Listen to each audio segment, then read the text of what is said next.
It happened a couple years ago when I posted a video on Instagram dancing with Brenda. And then as a response to that video, I got some messages asking me to take down the video and making the connection that a dance in that manifestation was not a good manifestation to be displayed in video. Look, this is an art form, right? It's dance. So we can look at it from many different perspectives. We come from a culture, a partner dancer that embraces the embrace. It has the closure, it has the sensuality, and it has all aspects of sexuality involved. So if you are having fun or if you're performing it and you are making sexual movements, then it's okay because it was just for play. It was just for fun. But then if a couple that has a true relationship or friendship or intimacy do that, then it's too much because it's true. This is the biggest thing. Social media just makes things, I think, bigger than what they really are. The issue for me is if we start to cut everything in order to make the dance like a perfect, accessible thing that is always going to look the same way, I fear that we might start to strip away the artistic aspect of it. When does a dance cross the line from artistic connection to oversexualized? Why is it okay to be sexy on stage, but scandalous when it's just two friends dancing in a video? Are we being unfair with how we judge different expressions within dance?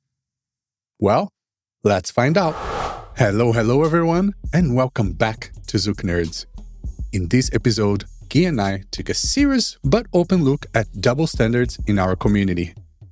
We talk about Gui's own experience with online criticism, why we applaud some dancers while judging others, and how to see the layers of a dance before we react. Let's talk about how to protect our own dance without losing the freedom to be ourselves. So, let's go!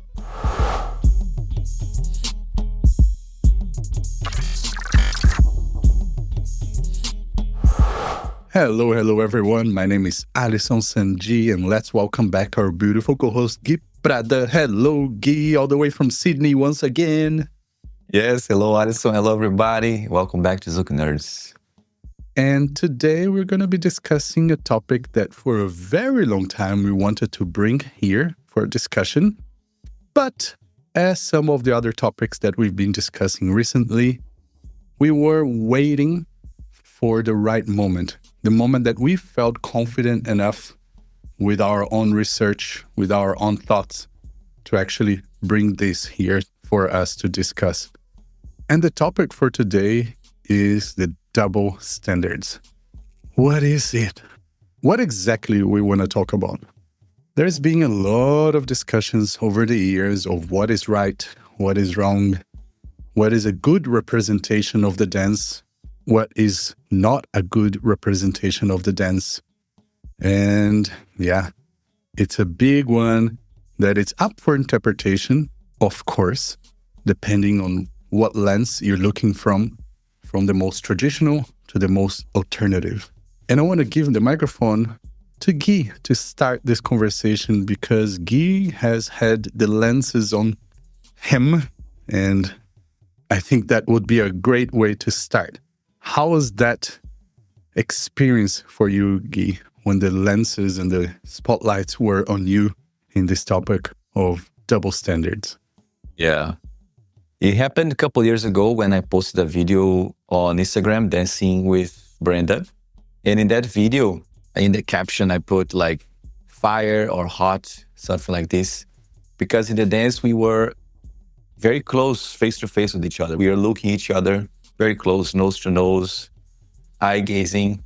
And then we would have movements a little bit more, whoosh, whoosh, whoosh, a little bit faster and dynamic, and then go back to look at each other. Something very steamy in the sense of eye contact, deep eye contact, fast movements and stop. So creating that contrast. And when I posted the video, my intention was to show this different side of me, this different side of our dance, this different side of the dance, and this different possibility inside the realm of the dance as well. And then as a response to that video, I got some messages asking me to take down the video.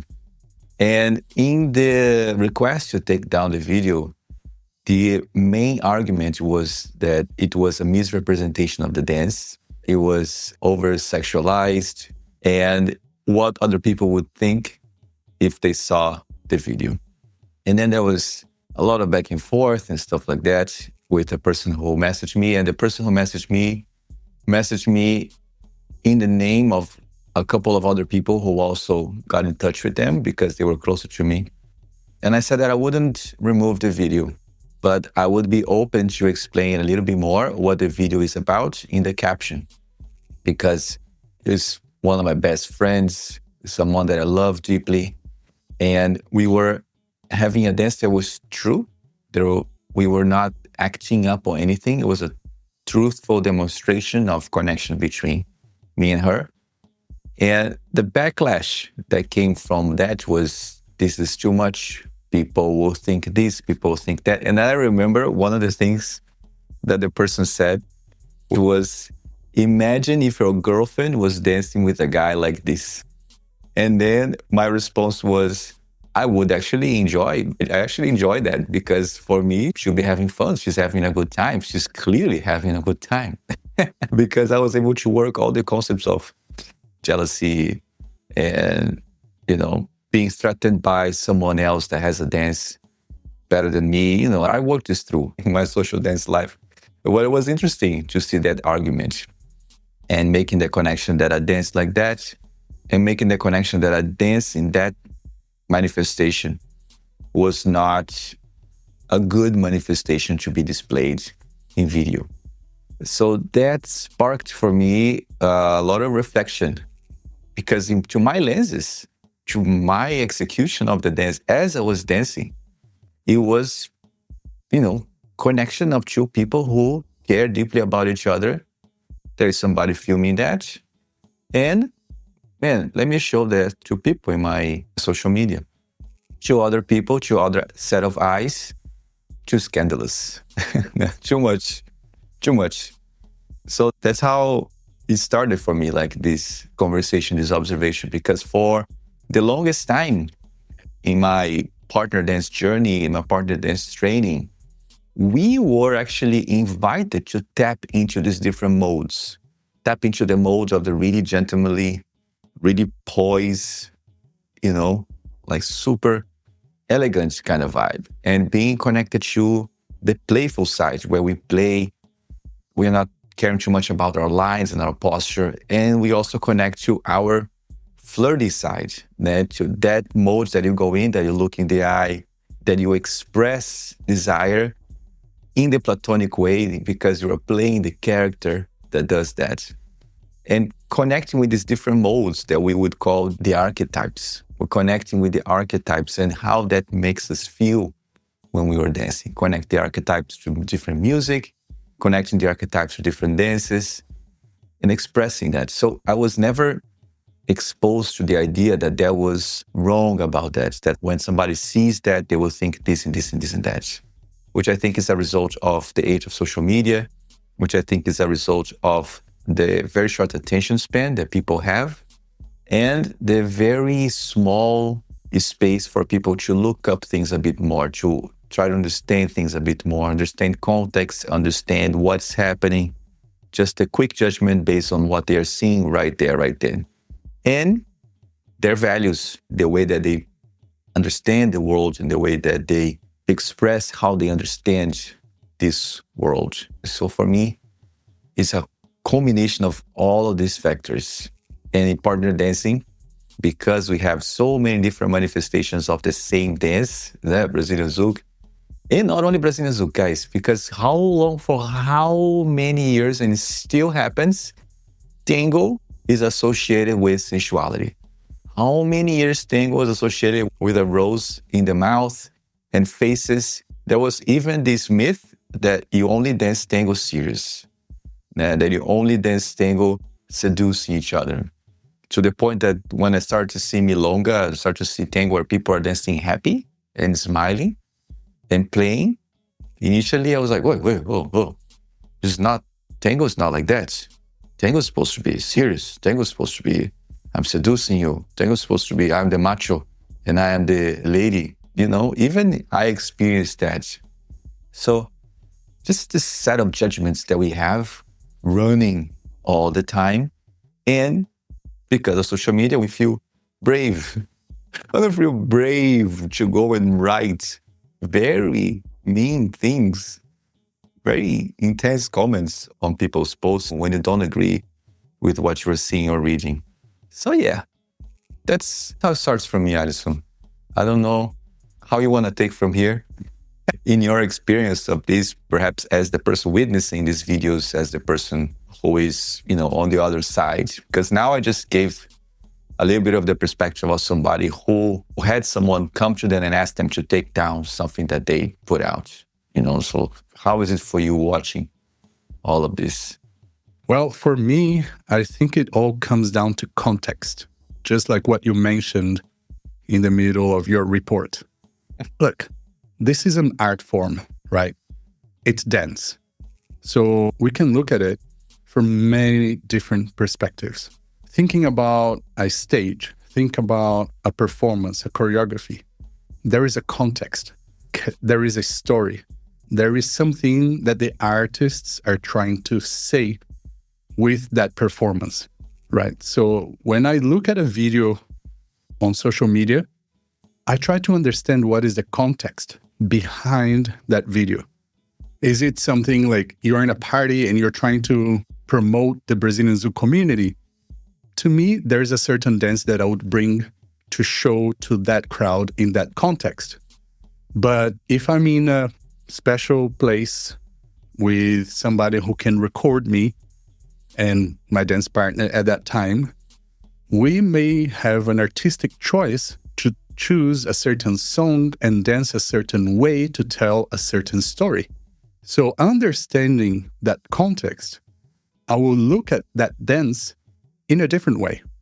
I'm not going to judge that dance as this is true Brazilian Zouk or a good or bad representation of the dance, because the context is different.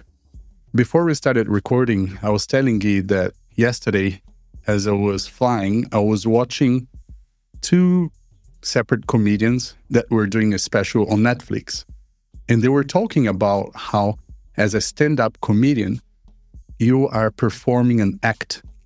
You are a person delivering lines that sometimes can push certain buttons that are not buttons that they would necessarily push if they were having a one-to-one conversation with somebody, because they're performing an act.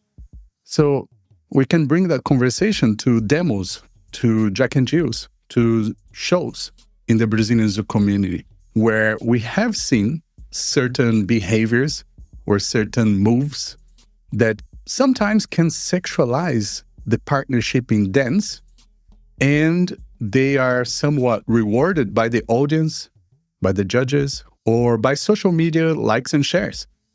And those are, in my opinion, representations of sexualization of the dance that I would disagree with being a good representation of the community. But then I do try to think, okay, this is a show. This is a bit. This is a moment that has a different context, right? So the artist in that dance can choose to represent and tell a certain story. Now, who is judging that? Could be the judges in a competition, could be the audience watching that show, and it could be the people on social media, whether approving or disapproving. And that's where we start to get really, really tricky about it. In this context of this conversation, we're only talking about dance. But honestly, look at the world out there. We can see the same thing happening to pretty much any topic you can talk about in this 2024, 2025, 2026 situation, right? There's a huge division of opinion of what's right, what's wrong, what we should be supporting, what we shouldn't be supporting. And that's kind of where I am right now. I'm looking at things in a contextual way, and I'm trying my best to look at things from the artist's lens. or from whoever's lens, whether it's a politician, whether it's a dancer, or somebody in the world that is expressing a certain opinion that is polarizing. When we look at dance, for example, Brazilian Zouk, we have lambada. Okay, if we look at lambada as the source, there's multiple variations of the dance that goes back to lambada. We can go all the way from the closest to lambada to the furthest from lambada. And we can see all of them as Brazilian Zouk.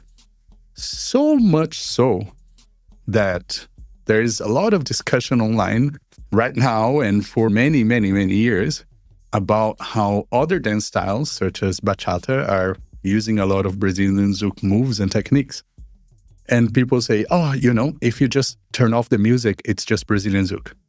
That's how recognizable the dance is because of the shapes and forms and waves and things that the dance displays. So when an artist chooses to express a certain feeling or tell a story through the dance, to me, it's not my place to judge what they're doing. It's only my place to understand if I like it or not, or if I would support the reproduction of it. And by reproduction, I mean, would I want to dance like that and showcase that? I think that's the only seat that I'm comfortable taking. I'm not comfortable in saying this is right, this is wrong. I'm just comfortable saying that, look, this is something that I would do or something that I wouldn't do. That's where I am with this topic. Yeah. I think for me, the thing that gets to me the most is, there are two things. The first one is to try to say that our dance, the Brazilian Zouk dance, is not a sensual dance, it's not a sexual dance. I want to refer back, before I continue, to our episodes that we talk about sexual energy. And we break down the 5 uses of sexual energy, right? So reproduction, pleasure, creativity, inspiration, and growth. Yeah, so the sexual energy as this overarching term that encompasses these 5 different flows of energy that can go through your body. So in any form of movement, of connected art, we have sexual energy flowing. And sensuality, we use our senses, we dance close to our partners, we have eye contact, we have physical contact. Even if you're just holding hands, your senses are involved. So by default, our art form and many other art forms, they incorporate these 2 elements, and we are a culture of dances that dance close to each other. Our first dance that came out that was exported was machixe. And machixe was considered scandalous by the society at the time because we were dancing in the embrace. But it went outside of Brazil, Carmen Miranda was singing machixe. Fred Astaire was dancing machixe. And then we moved to forró, which is another very popular cultural expression of partner dance that we dance in an embrace. That we have songs that says, feel their smell, put your head on their head, cheek to cheek. We have bolero, and the songs have dancing cheek to cheek as a sweet thing. You know what I mean? And then we have these songs in forró that ask you to smell the hair, smell the neck. That in English doesn't sound good at all, but in the Portuguese way of saying these words, dá cheirinho, like a little bit of a smell. We see these things as sweet, and then we see people in the floor dancing with their hairs, like you don't know which head is which head. You know what I mean? We come from a culture, a partner dancer that embraces the embrace. It has the embrace. It has the closeness. It has the sensuality, and it has all aspects of sexuality involved. So trying to say that our dance doesn't have these things, for me, I don't even know the word for that. If it's trying to negate what is right there, or if it's trying to be delusional, I don't even know how to define this. But our dance has these components, and we are body rolling each other. we are sometimes face rolling each other. The face roll, which used to be subject to stones throwing, is now something that people do in competition in Jack and Jills, and people applaud just to see how quickly things change, you know? And the second thing, and picking back on what you said, Alison, as somebody who is watching and trying to grasp context, for me, it's related to your perception of what oversexualization is and what you find acceptable and what you don't find acceptable. I think I talked about this quote sometimes before in our podcast here, but this is a quote that I really like that says, the ability to observe without evaluating is the highest form of intelligence. We observe similar behaviors, similar body behaviors, similar body expressions. And one of them we consider to be too much over-sexualized, and other than we consider to be acceptable. And a couple years ago, another video resurfaced of somebody dancing eye to eye, face to face, sweaty hairs, blah, blah. And then people came strong because my main issue is how strong people come after when they see something that they don't agree. And I made an exercise because in that same year, the first place of a Jack and Jill in a Congress also had displays, also have things that they were doing with their bodies that could also be considered over-sexualized, but instead of being criticized, they were applauded, literally applauded by the crowd. I took these 2 videos to my late grandmother and showed to her. And I said, Grandma, what do you think of these 2 videos here? And it was a fascinating process to see her watching, to see her faces, watching the video. And then in the end, she found both to be too much. She doesn't know the dance. She saw some of my videos. So her reference of the dance was very limited, but I showed to her the 2 moments that were the object of controversy. And in both situations, she felt bothered by it. So my invitation has always been of awareness. Noticing when you see a display of what could be considered over-sexualized movements in the dance, and you find that to be acceptable, why? And then when you see another one, and you find that not to be acceptable, why? Why that's not acceptable? Why this one is acceptable? And I've taken this question to many different people, actually. And one of the answers that came out stronger to me, Alison, and we didn't talk about this before, is the non-acceptable one. It might not be because it's more truthful. The ones that are more acceptable, they are playing, they are performing, they are just entertaining the crowd. And the other one, that one is true. It's a couple with people who know each other and they are really feeling these things. And the displays of over-sexualized, considered over-sexualized patterns and stuff in one is more subtle because, you know, it's a true connection that is happening there in the context of partner dancing. The other one is more exaggerated because it's coming in the context of a performance, of a competition. So it's almost like you're all watching Beyonce on the stage and she has very little clothes on, and that's fine. You're like, woohoo, amazing. Then you look to the side, your girlfriend has the same outfit. And you're like, no, you can't. You know what I mean? So why she can and why she can't, you know? So why 35,000 sarradas is okay and why eye to eye is not okay? So that's the biggest invitation for us to think. And that's where I think the double standards are. Why I can applaud this and why I need to crucify this.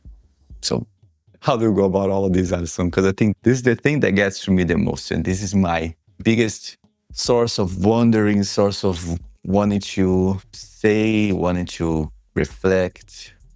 Oh man, this is so tough. Because I try to look from the widest perspective as possible. I try to really put myself into everyone's seat as best as I can to understand why do they think that way. That's how my brain works. That's how I try to do things with everything in my life.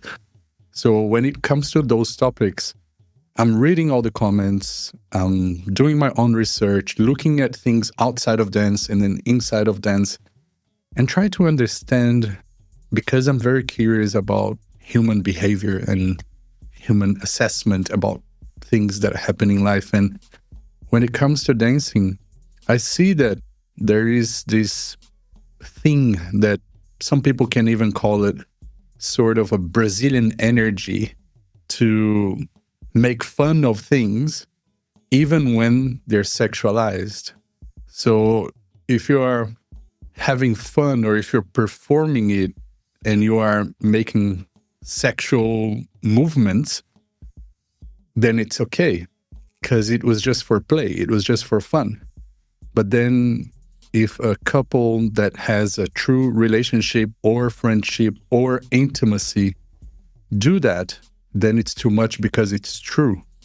That's very, very tricky, because just like the example that I shared earlier about the comedians, if the comedians are saying those things in an act as they are being recorded by Netflix, it's okay. Nobody gets canceled.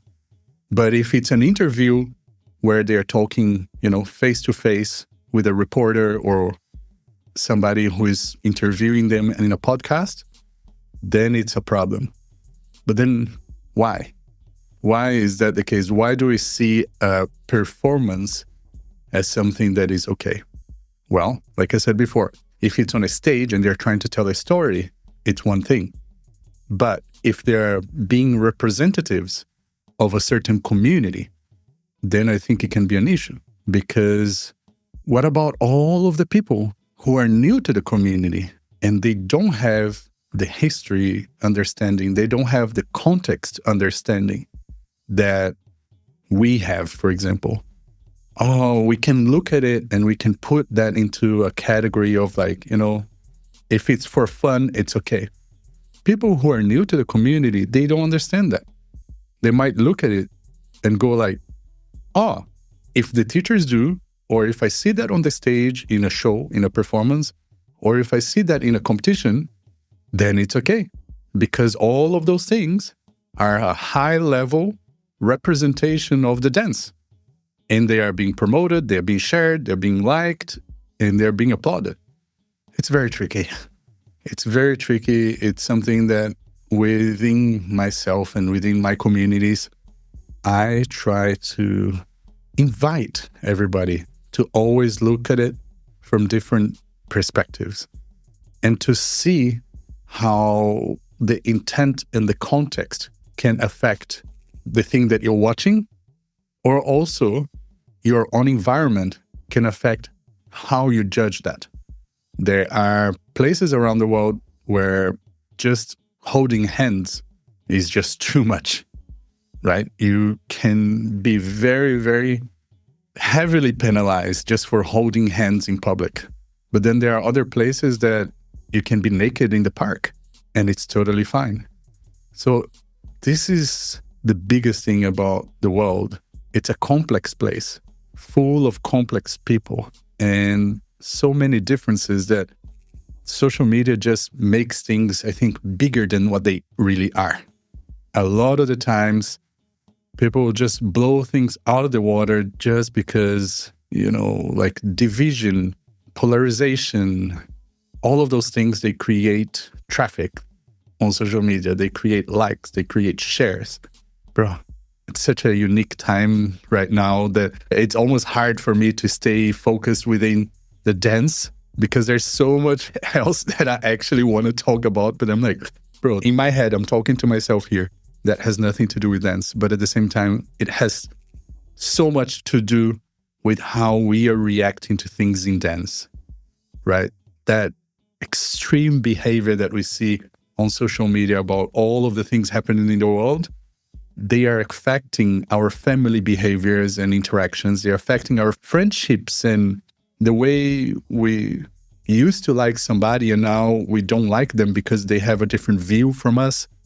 And in the dance community, the way sometimes people and expressions are penalized just because they're not the ones that I uphold or that I believe, or they are not the ones that somebody told me that I should support or not.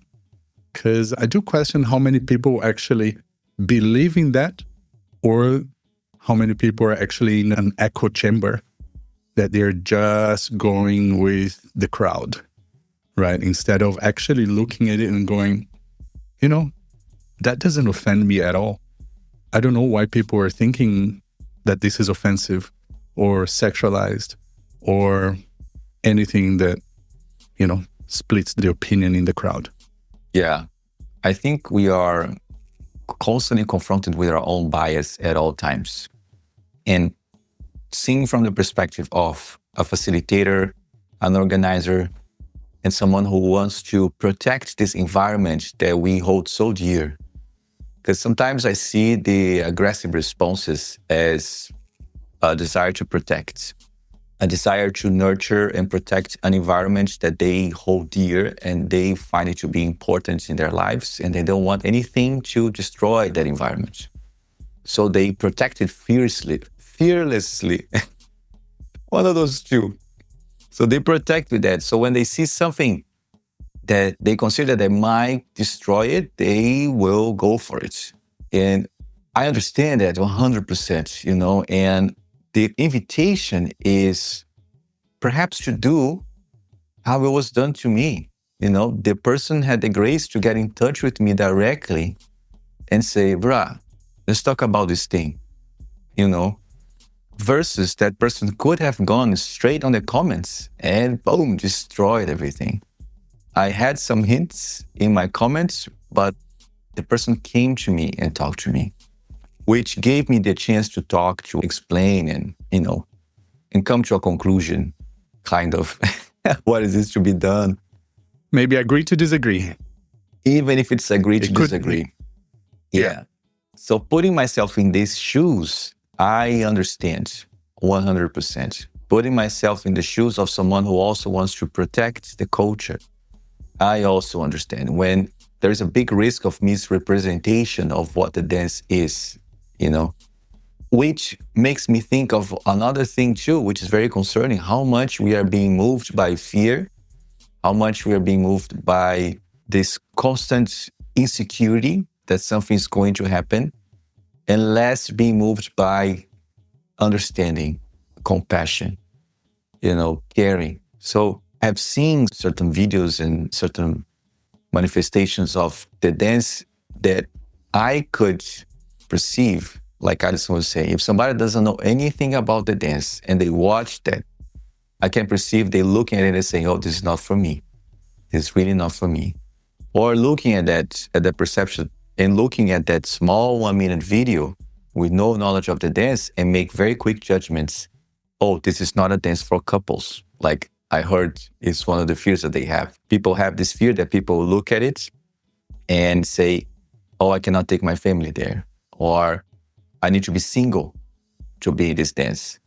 I can see that being a thing, The issue for me is if we start to cut everything in order to make the dance like a perfect, accessible thing that is always going to look the same way and it's always going to be the same, I fear that we might start to strip away the artistic aspect of it in certain forms, the different manifestations of it, while at the same time is still doing all the other stuff, is still, dancing in its full capacity, but just not wanting to show that. So you just want to show these parts of the dance. It's very curated, cared for part of the dance. We show this one. This one here, we don't show. Let's show later when people are ready. It's so complex that it starts to create so many variants and so many variables that it becomes very difficult to just express, to just go ahead and show what is it that you are feeling inside of you. So I'm saying all of this coming from a place of understanding the fears, understanding why people want to protect and why people become sometimes so intense when they say that they don't agree. And My invitation is for people to, like Alison was saying, observe, see the context, reach out, understand a little bit better. Because I think we are all wanting something very similar. We are all wanting the scene to grow and to bring more people in. We are all wanting to dance this dance in the way that we find it good for us, good for our bodies, good for our souls. And we also wanted to share this with more people, so there is a ongoing desire to make the dance grow, to bring more people in so more people can feel how good the dance is. And for that, I think it's good if we start to understand each other a little bit more, or a lot more, in the ways in which we dance the dance. The big issue for me is when we start to, under two very similar manifestations that are considered sexualization, one is accepted, one is not accepted, and those who accept this one go on this that don't accept the other one, because normally those who accept this one hold more power. So this is the main thing for me, is that we try more to have talks. And like Alison said, agree to disagree. But we had a talk before. If that happened already, it'll be so cool. And it'll be already very different than what is happening in the rest of the world, in the rest of our lives, in all the situations that we are facing. That's exactly why I always say that I have this overlord that helps me with all of decisions. And the overlord is the community. When I am sitting on that seat and I'm listening to the overlord, which is the community, and I'm looking at those situations, I will for sure have an opinion. Okay, this represents the community that I want to bring. This doesn't. But when I'm looking as a dancer, as an individual, with my personal opinions about what I think about it, then it's a completely different thing. And that's the discussion that I think people bring to when they're polarizing what is and what is not. So they will look at a video and go like, well, that's not a good representation of Brazilian Zouk. This is bad for the community, and this is going to destroy the Brazilian Zouk community. Okay, I hear your argument. But is this argument because you're trying to grow the community? Or is that a personal opinion that you truly believe that this has no place to ever exist? Because I think both can exist. At least for me, both can exist. As a community leader, I think there's a place and time for each different expression of the dance. As a dancer, if I'm watching, the only thing that concerns me is if the place and time is what I think is appropriate, not the dance itself. The dance itself can be whatever they want to be, but the place and moment is something that concerns me. That's the only thing. So I think people need to understand that, because like I said before, when people do this in a show or a competition or some sort of performance, it's excused as, this is fine, this is okay, this is just for show, for entertainment. So then people were clearly saying that the reason why this is okay, it's because it's a show and a performance. They're not really saying whether they think it's right or wrong. And people need to understand that, and they probably need to even think about that if they haven't yet. And then when they look at a dance of a couple doing something beautiful in a video where they are getting more intimate, is this right or wrong as an expression of the dance? Or is it right or wrong because you don't want other people to think that this is the community? Like, there's so many layers. Mm-hmm. And the invitation for this episode is for this, for everybody to actually try to look at things in different ways, in different layers, and see where that conversation might be actually influencing you to maybe change your own belief or change how you see the world. That's the biggest problem right now with the way algorithm and social media works. A lot of the times you're not seeing the things that are happening. You're seeing the things that the algorithm knows that is going to keep you scrolling for longer time and showing more ads to you in the app. It's not like, oh, this is the reality. I don't know.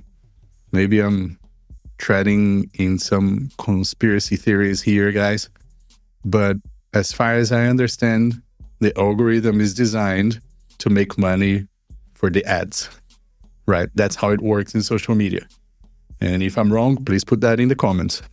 But it's an incentive that the algorithm has to show you more things that are going to confirm your bias. That's just how it works.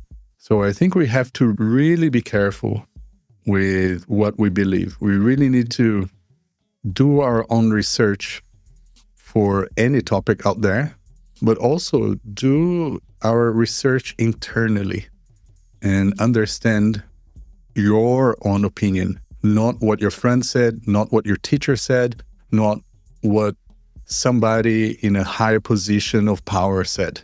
Try to understand what you really, really, really believe, because I think that's the only way to stay sane in this crazy world that we live in. And I don't believe it's going to get any easier.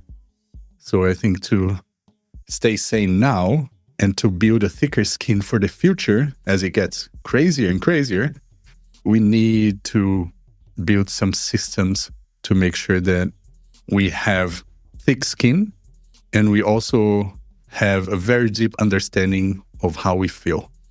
This is a topic that we wanted to bring here for ZoukNerds because it's a topic that is pertinent to our dance community, we believe.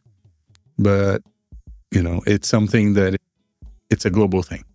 People outside of the dance community is also experiencing, but we're here to talk as ZoukNerds. Yeah, and time again, it comes back. It resurfaces stronger or lesser intensity, but it comes back very often. And reinforce here the invitation, like Alison already said, of looking at the layers, at least looking at these different layers, because we have the layer of the dancers that are there. You have the layer of the organizers, the facilitators, the teachers who want to protect what is so dear to them. The dancers want to protect what's so dear to them. And we have the layer of those who don't know the dance and who are watching as well. And our desire to protect those eyes as well to what we think is the good, the good dance, and want to show them what is this good dance. So these are all very valid, super valid things, super valid concerns, and important as well. And what I want to really ask for people is to take some time in perceiving the immediate judgment that comes right away, noticing it, maybe questioning the concepts that are behind, questioning the principles that are behind, understanding them before you go ahead and go hard on someone. If we can get to that point already, that would be incredible. Yeah, we do have a place to call people out. We do have a place to say, bruh, not cool. That is important as well. And it's important that that's done with more understanding, with some level of kindness involved in these approaches. Yeah, this is going to happen again. These things are going to keep happening. Yeah, and we're going to do another episode about it because just one is not nearly enough. And hopefully by then we'll be more wise, we'll be older, we'll have more experience and be able to express ourselves about this situation even more or even better, even more accurately. Right, Alison? But I think this is a good beginning to a series of talks or conversations that are harder to have because they are complex, so many layers and so many different things we need to look at in order not to be unfair in our assessments here, in our sharing. Yes, and this is an invitation and reminder for you to please have a look in the app that you're listening or watching this, and please make sure that you are following us or you've subscribed to our channel here to keep in touch with us, but at the same time to help us in this project that we love so much. We will be dealing and talking about topics that we have not touched yet because we didn't feel like we were fully comfortable yet. But at the same time, we're going to be revisiting some of the most discussed topics from the past, as well as having the guests that we love to have here and the ones that you've requested so far. So please keep in touch with us. Send us a message if you have any suggestion about a new topic or a guest that you'd like to see here at ZoukNerds. And with that in mind, we'll see you on the next one. So thank you. Beijos, abraços, and ciao, everybody. Everyone.